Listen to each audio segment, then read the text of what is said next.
Assalamualaikum warahmatullahi wabarakatuh.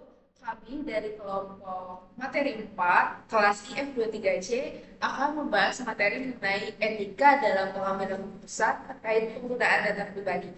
Nah, sebelumnya perkenalkan nama saya Diri Humayra Zainal, saya Agnesya Najari, saya Bunga Adelia.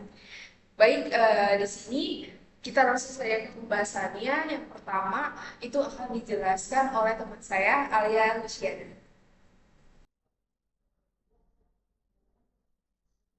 Etika dalam pengambilan keputusan terkait penggunaan data pribadi. Adapun agenda pertemuan, yang pertama, definisi data pribadi, prinsip etika, isu etis, regulasi, studi kasus, dan strategi keputusan etis. Mengapa penting? Data pribadi itu kayak apa digital kita. Kalau misalnya bocor, itu darurat. Mulai dari penipuan, pencurian identitas, sampai kerugian finansial. Jadi ini bukan masalah teknis IT aja, tapi soal hak dan privasi kita sebagai individu. Kalau datanya aman, dijamin deh kepercayaan orang ke layanan digital makin tinggi. Lalu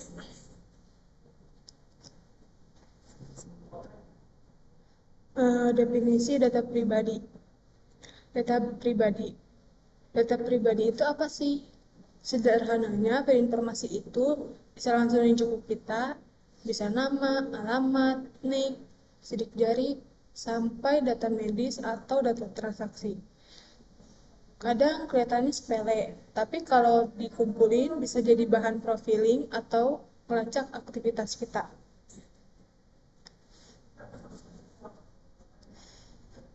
Makanya data ini sensitif banget, harus dijaga dengan ketat. Nah, di Indonesia sendiri ada Undang-Undang Perlindungan Data Pribadi tahun 2022. Intinya setiap orang punya hak untuk datanya sendiri. Jadi, perusahaan atau instansi yang ngumpulin data wajib minta izin, kasih akses koreksi atau hapus, dan jaga keamanannya. Kalau lalai gimana? Ada sanksi tegas, bahkan pidana. Ini jadi aturan penting biar ada keseimbangan antara bisnis digital, kebutuhan negara, dan hak masyarakat. Prinsip etika konsen atau persetujuan. Persetujuan ini harus jelas dan benar-benar dari kita. Jangan ada paksaan atau disamarkan lewat tulisan kecil panjang di syarat dan ketentuan. Kita juga berhak untuk menarik izin kapan aja jika dirasa sudah tidak nyaman. Intinya kontrol data harus ada di tangan pemilik data, bukan penyedia layanan. Prinsip etika transparansi. Poin ini soal kejujuran pengelola layanan harus terbuka. Datanya buat apa, disimpan di mana, dan resikonya apa. Dan penyampaiannya harus menggunakan bahasa yang sederhana. Jangan menggunakan bahasa hukum yang terlalu ribet. Jadi, kita bisa bikin keputusan dengan sadar mau dikasih datanya atau enggak. Prinsip etika keamanan. Pengamanan data itu gak cukup disimpan di server. Harus ada enkripsi, autentikasi berlapis, dan sistem keamanan yang sering dicek. Tapi jangan lupa juga SDM. SDM juga penting. Banyak kasus bocor bukan karena sistemnya yang jelek, tapi karena orang yang lalai. Kalau datanya bocor, yang rugi bukan cuma pemilik data, tapi reputasi perusahaan juga ikut jatuh. Prinsip etika minimisasi data. Ini prinsip jangan serakah, kumpulin data secukupnya aja. Kalau aplikasi cuma buat pesan makanan, ya minta alamat sama nomor telepon aja. Gak usah akses galeri atau kontak. Semakin sedikit data yang diambil, semakin kecil juga resiko kebocoran. Ini nunjukin kalau perusahaan benar-benar peduli sama privasi penggunanya. Untuk pembahasan berikutnya akan dijelaskan oleh teman saya. Baik, untuk prinsip etika yang selanjutnya yaitu akuntabilitas. Pengelola data bertanggung jawab penuh. Jadi akuntabilitas ini berarti pihak pengelola data, baik itu perusahaan ataupun individu, harus mampu mempertanggungjawabkan atas konsekuensi tindakan mereka. Jadi setiap proses pengelolaan data mulai dari pengumpulan, penyimpanan, pemrosesan hingga penghapusan data itu harus dipertanggungjawabkan oleh mereka. Semisalnya ada kebocoran data ataupun datanya dicuri. Nah, dengan bertanggung jawab itu bisa membangun rasa kepercayaan pemilik data pribadi terhadap pihak pengelola data. Nah, selanjutnya prinsip etika keadilan. Data tidak boleh dipakai untuk diskriminasi. Jadi, dalam prinsip keadilan ini berarti setiap individu harus diperlakukan secara setara, adil, dan tanpa diskriminasi.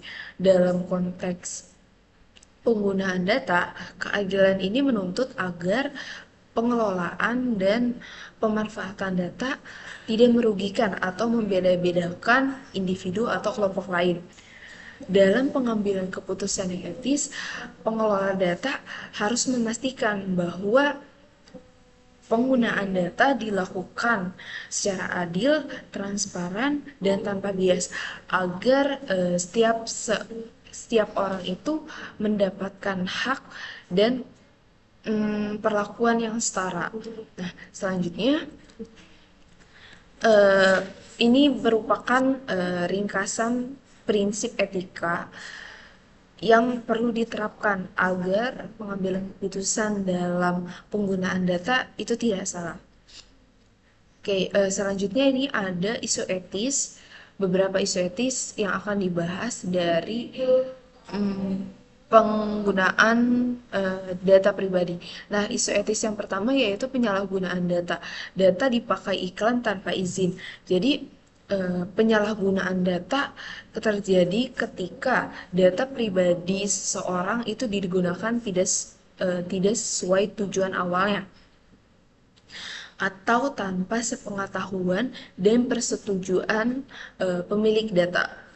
Contohnya misalnya ada perusahaan mengambil data pengguna dari pendaftaran akun, kemudian dia menggunakan atau menjualnya untuk iklan tanpa izin dari pemilik data pribadinya. Nah, lalu selanjutnya ada isu etis profiling. Konsumen dipetakan terlalu detail dan juga privasinya terancam. Jadi profiling ini adalah proses mengumpulkan, menganalisis dan juga mengelompokkan data pribadi seseorang untuk menilai perilaku, preferensi, atau kebiasaan mereka. Nah, isu etis dalam profiling ini terjadi atau muncul ketika perusahaan atau pihak pengelola data memetakan data pribadi secara berlebihan tanpa izin hingga mengancam privasi dan juga keadilan pengguna. Nah, dalam pengambilan keputusan yang etis, profiling seharusnya dilakukan secara terbatas, transparan, dan dengan persetujuan jelas dari pemilik data pribadi agar hak privasi dan martabatnya itu tetap terlindungi. Nah, seperti itu. Lalu selanjutnya ada isu etis Big Brother Effect, pengawasan massal oleh negara atau korporasi. Jadi, Big Brother Effect ini merupakan istilah yang menggambarkan di mana situasi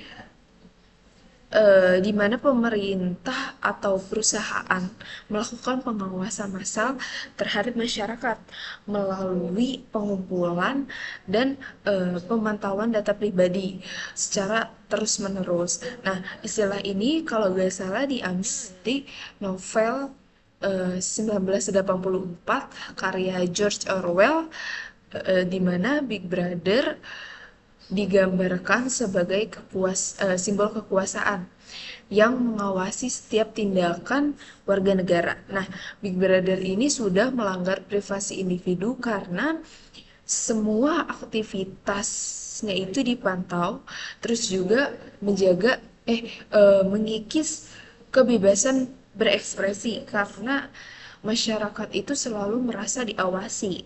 Nah, seperti itu. Selanjutnya ada isu etis data breach, kebocoran data jutaan pengguna. Jadi, data breach ini merupakan suatu insiden di mana data pribadi seseorang diakses, dibocorkan, atau dicuri oleh pihak yang tidak berwenang. Ini terjadi karena sistem keamanan yang lemah, kelalaian pengelola data, atau penyalahgunaan data oleh pihak internal. Nah, ini sudah melanggar etika dalam penggunaan data pribadi seseorang.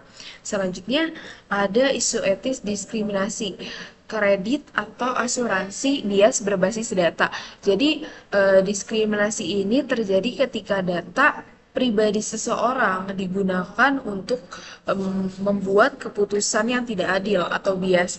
Nah, misalnya perusahaan menggunakan data untuk menilai siapa yang layak mendapatkan pekerjaan, siapa yang layak mendapatkan pinjaman, dan siapa yang layak mendapatkan asuransi. Tapi keputusan itu ternyata bias atau tidak netral karena keputusan itu diambil berdasarkan data, bukan berdasarkan penilaian yang adil terhadap individu. Nah, ini sudah melanggar salah satu prinsip etika, yaitu keadilan.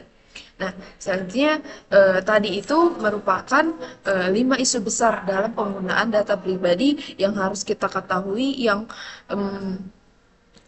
bisa kita atasi dengan prinsip etikanya gitu. Jadi kita untuk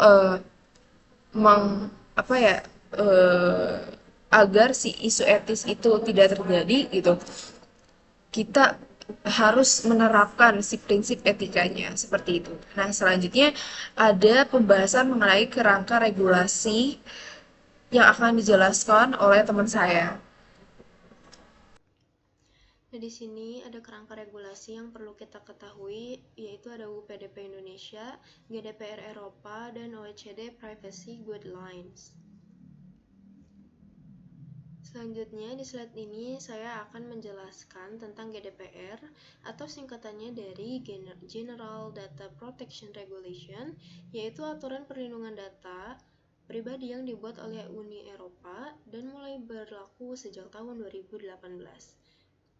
Jadi sederhananya, GDPR ini dibuat untuk setiap perusahaan atau organisasi atau pihak manapun yang mengumpulkan data pribadi oleh orang Eropa harus benar-benar menjaga dan menggunakan data itu dengan cara yang aman dan etis. Ada beberapa prinsip penting yang di dalam GDPR ini bertujuan untuk mencapai lawfulness, fairness, dan transparansi yang diharuskannya terdapat. Yang pertama ada identifikasi pengontrolan data atau pihak ketiga terkait yang akan terlibat dalam pemrosesan data. Yang kedua ada tujuan pengolahan data yang bersangkutan. Yang ketiga setiap dan semua penerima atau pengkategorian penerima data. Yang keempat ada hak akses terhadap data pribadi milik sendiri. Yang kelima ada rincian kontak untuk pengontrolan data. Yang keenam ada informasi relevan lainnya yang mendatangkan keadilan untuk subjek data. Lalu ada prinsip dari data minimization, yaitu data pribadi yang dikumpulkan harus memadai, relevan, dan terbatas sesuai dengan tujuan pemrosesannya. Lalu ada prinsip security, artinya data harus dijaga dengan sistem keamanan yang kuat supaya tidak bocor atau dicuri oleh pihak lain. GDPR ini tidak cuma berlaku di Eropa saja, tapi juga jadi contoh untuk banyak negara termasuk Indonesia. Bahkan UU Perlindungan Data Pribadi atau PDP tahun 2022 kita juga terinspirasi dari prinsip-prinsip dari GDPR ini. Selanjutnya ada OECD Privacy Guidelines yang bisa dibilang sebagai versi awal dari aturan perlindungan data internasional. Jadi OECD ini adalah organisasi yang berisi banyak negara maju dan sejak tahun 1980 mereka sudah membuat pedoman tentang bagaimana data pribadi harus dikelola dengan aman. Pedoman ini kemudian diperbarui tahun 2013 agar sesuai dengan perkembangan dunia digital. Tujuan utama OECD Guidelines ini adalah supaya ketika data pribadi seseorang berpindah antar negara, misalnya lewat internet atau layanan global, data itu tetap terlindungi dengan standar yang sama, dan tidak peduli di negara manapun disimpan atau digunakan. Ada beberapa prinsip penting di dalamnya, contohnya seperti collection elimination, ada purpose specification, dan juga security safeguards. Bisa dibilang OECD Guidelines ini jadi dasar untuk aturan-aturan modern seperti GDPR di Eropa dan juga UU PDP di Indonesia. Studi kasus Cambridge Analytica, Facebook, data, dan manipulasi. Pada tahun 2018 terungkap bahwa Cambridge Analytica memperoleh akses ke data sekitar 87 juta pengguna Facebook melalui aplikasi kuis This Is Your Digital Life. Data ini digunakan untuk membuat profil psikologis pemilih dan melakukan micro-targeting iklan politik, terutama dalam kampanye Donald Trump pada pemilu AS 2016. Skandal ini memicu krisis kepercayaan terhadap Facebook, menunjukkan bahaya manipulasi demokrasi melalui digital, dan mendorong lainnya regulasi ketat seperti GDPR di Eropa, denda besar di Amerika, serta percepatan UU Perlindungan Data Pribadi di Indonesia. Kasus Cambridge Analytica ini menjadi salah satu skandal terbesar dalam sejarah media sosial. Pada tahun 2018 terbongkar bahwa Cambridge Analytica berhasil mengakses data sekitar 87 pengguna Facebook lewat aplikasi kuis sederhana bernama This Is Your Digital Life.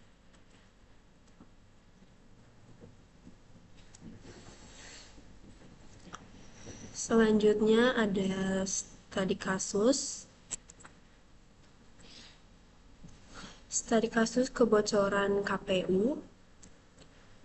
Pada tahun 2020, di Indonesia sempat digemparkan dengan isu kebocoran data pemilih.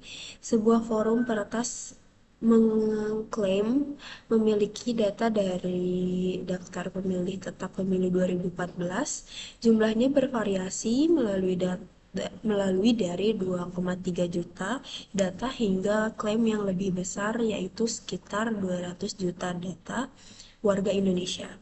Data ini bukan sekedar nama tetapi juga dari NIK, alamat, dan tanggal lahir sehingga menimbul resiko besar terhadap keamanan pribadi masyarakat. Selanjutnya ada studi kasus aplikasi kesehatan. Data medis digunakan untuk iklan. Kasus penyalahgunaan data medis ini terjadi pada beberapa aplikasi kesehatan populer, contohnya aplikasi Flowhealth yang digunakan jutaan wanita yang untuk melacak siklus menstruasi dan kehamilan. Diketahui membagikan data penggunanya ke pihak seperti Facebook dan Google. Padahal aplikasi itu menjanjikan bahwa semua data akan dijaga kerahasiaannya.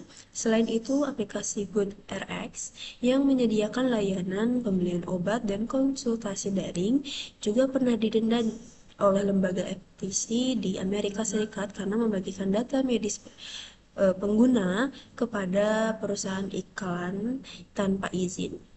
Kasus serupa juga dialami oleh aplikasi terapi daring BetterHelp yang membagikan data pengguna ke media sosial untuk promosi layanan. Praktik ini sangat melanggar etika karena data medis adalah data yang paling pribadi dan sensitif. Selanjutnya ada strategi privacy by design. Privacy by design adalah sebuah pendekatan yang memastikan privasi dan etika ditanamkan sejak awal dalam pembuatan sistem atau aplikasi. Artinya, setiap fitur, proses pengumpulan data hingga penyimpanan informasi sudah dipikirkan agar tidak melanggar privasi pengguna. Konsep ini dikembangkan oleh Anne Crapikian pada tahun 1990-an dan kini menjadi dasar dari banyak regulasi global seperti GDPR di Eropa dan perlindungan data pribadi di Indonesia. Prinsip utamanya adalah melindungi data sejak awal atau protective not reactive, menjadikan privasi sebagai standar default, serta memberikan kontrol penuh kepada pengguna atas datanya. Contohnya dalam aplikasi kesehatan, pengembangan seharusnya hanya mengumpulkan data yang benar-benar diperlukan. Selanjutnya ada strategi audit data. Audit data sangat penting dilakukan secara berkala karena dengan audit kita bisa mengetahui bagaimana data pribadi dikumpulkan, disimpan, dan digunakan oleh organisasi. Melalui audit, potensi kebocoran atau penyalahgunaan dapat dideteksi sejak dini sebelum menimbulkan kerugian besar. Audit ini juga menjadi bukti bahwa organisasi patuh terhadap regulasi seperti UU Perlindungan Data pribadi. Selain itu, audit rutin membantu meningkatkan kepercayaan publik karena masyarakat tahu bahwa data dikelola aman. Namun audit tidak boleh hanya formalitas. Hasil audit harus benar-benar ditindaklanjuti dengan perbaikan sistem keamanan dan prosedur kerja. Selanjutnya ada edukasi masyarakat. Upaya untuk meningkatkan kesadaran masyarakat akan pentingnya menjaga data dan memahami hak atas privasi digital untuk membangun budaya literasi digital dan tanggung jawab dalam berbagai data di dunia online. Fokus utamanya yaitu mengetahui hak privasi dan perlindungan data pribadi. Lalu menumbuhkan kesadaran risiko penyalahgunaan data. Yang ketiga, mengedukasi cara melindungi diri di ruang digital. Keempat, ada mendorong partisipasi publik dalam kebijakan privasi. Bentuk edukasinya bisa dari kampanye publik dan sosialisasi UPDP. Bisa juga dengan pelatihan keamanan digital seperti password, phishing, dan enkripsi. Lalu ada materi edukatif di media sosial maupun sekolah. Lalu ada teknologi keamanan untuk enkripsi dan perlindungan berlapis. Strategi teknologi keamanan merupakan langkah penting untuk melindungi data pribadi dan sistem digital dari kebocoran atau serangan cyber. Salah satu teknik utama yang digunakan adalah enkripsi, yaitu proses mengubah data menjadi kode acak yang tidak bisa dibaca tanpa kunci tertentu. Jadi bisa meskipun data berhasil dicuri, isinya tetap tidak bisa dibuka oleh pihak lain. Selain itu, sistem juga menerapkan perlindungan berlapis seperti autentikasi ganda atau 2FA, lalu ada firewall, antivirus, serta backup data. Contohnya, dalam aplikasi perbankan dan e-commerce, data transaksi dan kata sandi dienkripsi. Lalu, pengguna diminta untuk melakukan verifikasi 2 langkah untuk memastikan identitas.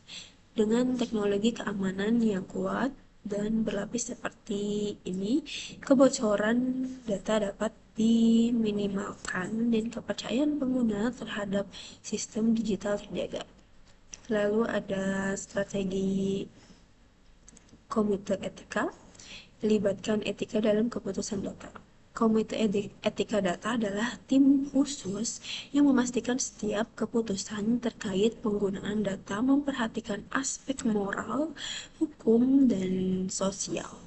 Komite etika berperan penting dalam memastikan pengguna data berjalan secara etis dan bertanggung jawab.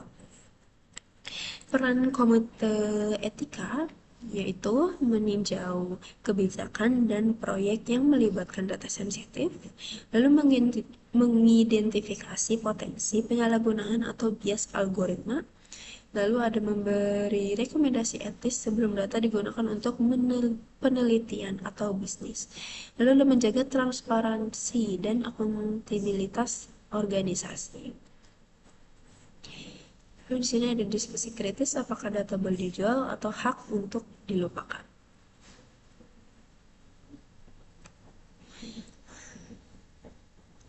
Nah, di sini ada kesimpulan. Jadi kesimpulannya adalah data pribadi adalah hak fundamental yang harus dilindungi, dan dalam setiap aktivitas digital, penggunaan data tanpa izin dapat mengancam privasi dan kebebasan individu. Oleh karena itu, etika menjadi fondasi untuk utama dalam pengelolaan data, memastikan transparansi tanggung jawab dan kepercayaan publik terhadap teknologi dengan menempatkan etika dan privasi sebagai prioritas. Lalu organisasi dapat membangun sistem digital yang aman, adil, dan juga manusiawi. Mungkin sekian pembahasan dari kami, kurang lebihnya mohon maaf. Wassalamualaikum warahmatullahi wabarakatuh.